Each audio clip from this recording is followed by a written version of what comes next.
Hey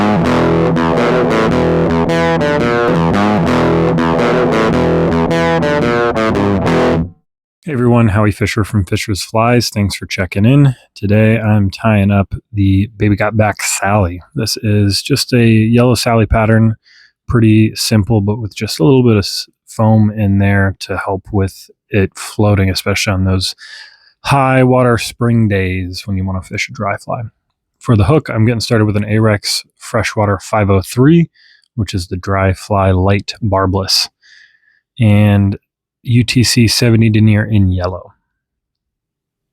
I'm going to go ahead and get started with my thread just behind the hook eye. Leave a little bit of space so you don't build up too much of a head.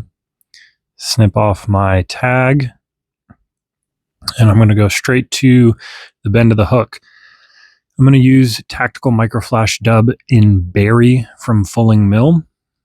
And this is to replicate the egg sac when little yellow Sallies are laying eggs. They are actually red if you've never seen a picture of them, which is super interesting. And just another cool thing about little yellow Sallies, to me, they're one of the more interesting bugs that hatch in the trout world. So I'm just tying a little bit of a ball on like this, and then I'm going to go ahead and grab some 2mm foam. And this is just a sheet, but I'm going to go ahead and cut off a little piece, and I'm going to tie that in just by the butt section. You could tie in the full length if you want, but I'm trying to keep this fly as slim as possible. Then I'm going to grab Hareline Dubbin in yellow, or use a dry fly dubbing, or the dubbing of your choice, but I'm going for yellow to match, again, that little yellow Sally. I'm going to go ahead and put on a little bit of a dubbing noodle and start taking touching wraps forward.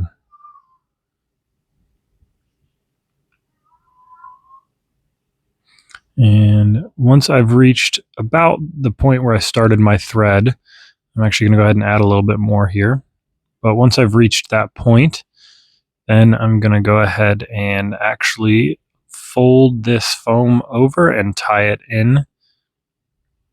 And again, this is just a pretty simple yellow Sally pattern. In fact, there's other yellow Sally patterns out here that are just like this without the foam. But again, I just wanted that added floatability for this fly. So I'm going to go ahead and start building up a little bit of a head. But first I'm going to add the wing, which here I'm using some CDC feathers in yellow. I'm going to go ahead and stack these and then tie them in. If you look at a little yellow Sally, or pretty much any stonefly, the wings are typically longer than the body itself. So that's what I'm aiming for there, just by a little bit. Tie those in and snip off the excess. Again, I'm working to kind of make this a little bit of a smooth transition. It'll make the next step a little bit easier. It doesn't have to be perfect, but the smoother you can make it, the better this next step will be. So for the remainder of the fly, I'm going to go ahead and grab the remainder of the CDC feathers that I used for the wing. And I'm going to put them into one of my dubbing loop clips and snip off the stem. Then I'm going to take my thread and flatten it out to create a split thread dubbing loop. So if you spin your thread or your bobbin counterclockwise, it'll flatten out and uncord your thread. And then I'm going to flatten it out using my fingernail and split it with my bodkin.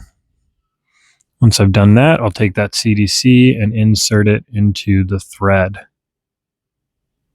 and let go. I like to go ahead and spread this out a little bit to make sure none of the fibers get clumped up or anything like that. And then before I spin it, I'm just going to go ahead and make sure that everything is where I want it. Once I've done that, I'll go ahead and give it a spin.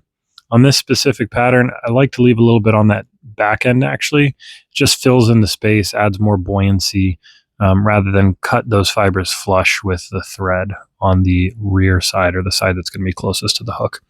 So once I've got it wrapped or spun up, then I'm going to wrap it forward. And I'm going to do pretty much touching wraps. do whatever you need to do to make sure that you get all that material used up. So as I'm pulling these fibers back, I'm going to go ahead and take a couple wraps. And then I'm going to go ahead and whip finish. I'm going to give it a couple turn whip finish and then seat my knot and break my thread off.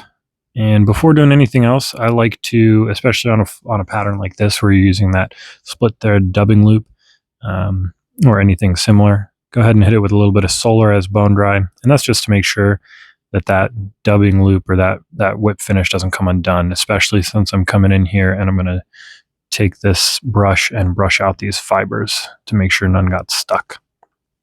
But there you have it. This again is the Baby Got Back Sally. Super floatable, great fly.